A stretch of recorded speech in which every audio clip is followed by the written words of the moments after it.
Sejak pertengahan tahun 70-an sampai tahun 2000, masih di era motor-motor brutal GP500 2-tak, Suzuki sudah menyabet 6 titel juara dunia Grand Prix. Memang nggak sebanyak Yamaha dan Honda, tapi Suzuki selalu punya potensi kekuatan yang menjadi ancaman tim-tim lain. Mulainya era balap MotoGP mesin 990cc 4-tak tahun 2002 menggantikan motor pemarah dan bengis GP500 2-tak, Suzuki sudah melakukan pengembangan dan penelitian terhadap motor yang akan ikut bertarung di kelas utama itu.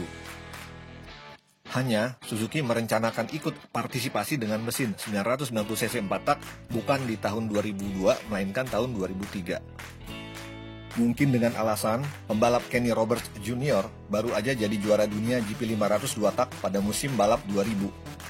Tim Suzuki berharap dapat mengulangi kesuksesan itu lagi pada musim balap 2001 dan 2002 tetap dengan motor Suzuki RGV 500 2-tak.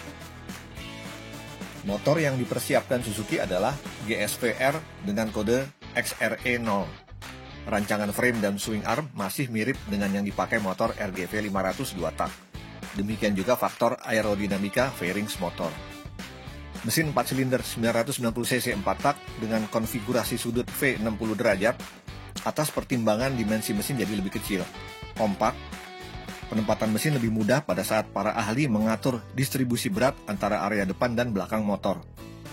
Kekurangan mesin V sudut 60 dan 65 atau 75 derajat yang digunakan Suzuki GSV-R saat itu adalah tidak terbebas dari vibrasi primary force.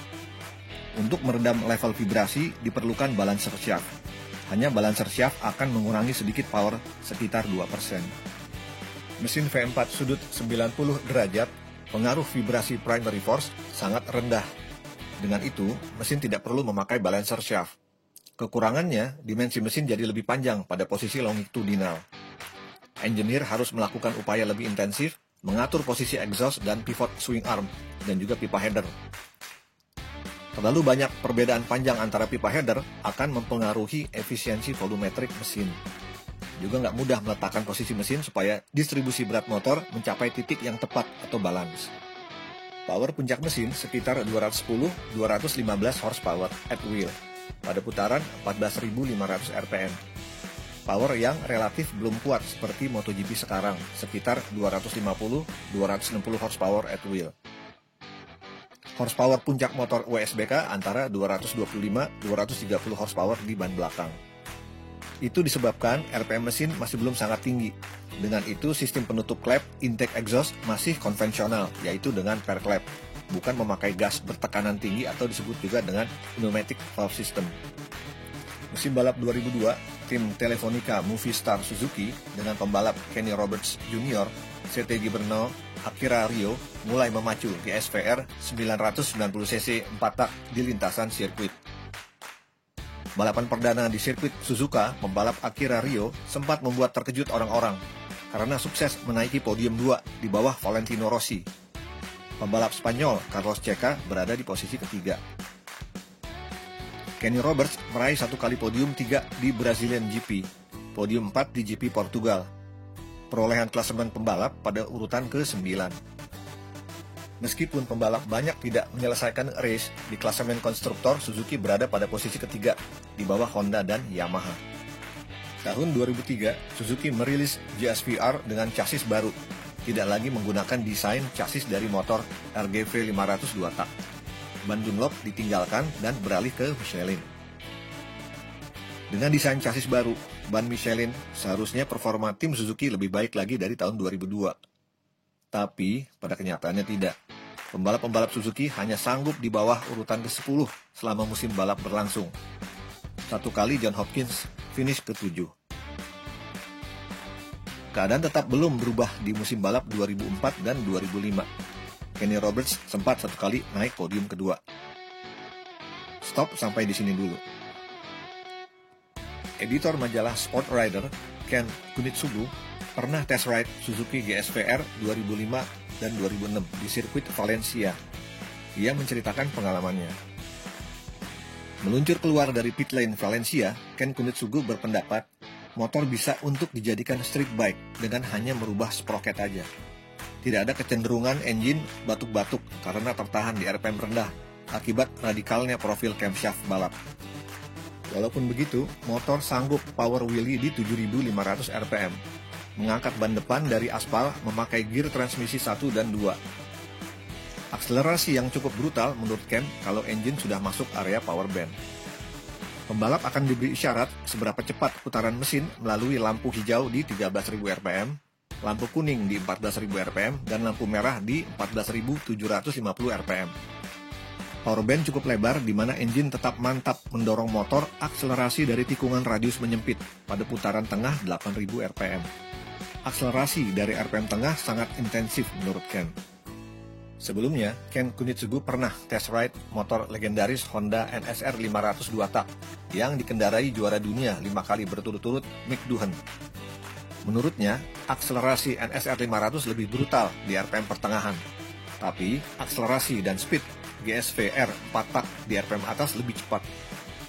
Hanya saja, saat itu motor GSV-R 4 tak 990cc masih defisit power pada putaran atas. Top speed masih tertinggal dari motor Honda dan Yamaha. Mesin GSV-R tahun 2005 dengan sudut 65 derajat jadi lebih pendek, memungkinkan desain intake port di cylinder head posisinya dapat tegak lurus. Hal itu menaikkan volumetric efisiensi. Karena airflow memiliki berat, maka menciptakan inersia masuk ke dalam silinder. Desain intake port yang lurus memungkinkan udara bergerak cepat pada putaran tinggi. Project Leader of Engineering Effort GSV-R adalah Kunio Arase, yang juga menangani motor Supersport GSX-R 600 dan Hypersport Hayabusa. Mengenai ukuran bor kali stroke, Kunitsugu mencoba mengorek informasi dari Arase, tapi hanya diberikan jawaban yang tidak detail, bahwa engine sangat pendek stroke-nya dan lebih oversquare dari generasi sebelumnya. Mereka secara terus-menerus bereksperimen mencari ukuran bor kali stroke yang paling efisien dalam tujuan memproduksi power output maksimum. Pengembangan pada silinder firing interval juga secara konsisten dilakukan dengan tujuan memperpanjang grip ban bersamaan traksi yang lebih menggigit. Seperti halnya informasi bor kali stroke, informasi mengenai silinder firing interval secara detail juga tetap terkunci rapat. Ini dapat dimengerti mengingat informasi penting mengenai motor dapat dipakai oleh tim rival untuk menyaingi. Arase menyampaikan secara garis besar bahwa konfigurasi silinder firing interval sudah berubah dari motor sebelumnya. Respon di throttle dan engine brake motor menjadi lebih baik, tapi diperlukan pengurangan sedikit rasio kompresi statis piston. Throttle menggunakan fly-by-wire system, digerakkan oleh servo motor yang tersambung ke ECU merek Mitsubishi, bekerja bersamaan dengan slipper clutch yang canggih. Fitur fly-by-wire system membuka skep atau butterfly plates di throttle body untuk mengurangi efek engine brake pada saat motor deselerasi mengerem kuat ketika akan memasuki tikungan. Sedikit membuka skep akan mengurangi cylinder pressure saat klep intake exhaust mengalami fase overlap. Kondisi ban belakang melompat-lompat karena mengunci akibat kuatnya engine brake menjadi bisa berkurang banyak. Throttle body buatan Mikuni memakai 2 injektor pada tiap silinder. Arase mengakui dengan engine yang lebih oversquare, ukuran throttle body jadi lebih kecil dari sebelumnya, dengan maksud mempertahankan kecepatan massa udara yang masuk ke dalam silinder, di mana hal tersebut mendongkrak torsi transien di RPM tengah. Knalpot bentuk megaphone titanium sangat berisik menusuk telinga. Memakai penutup earplug adalah suatu keharusan. Knalpot megaphone menambah power di mid-range yang diperlukan untuk akselerasi cepat keluar tikungan.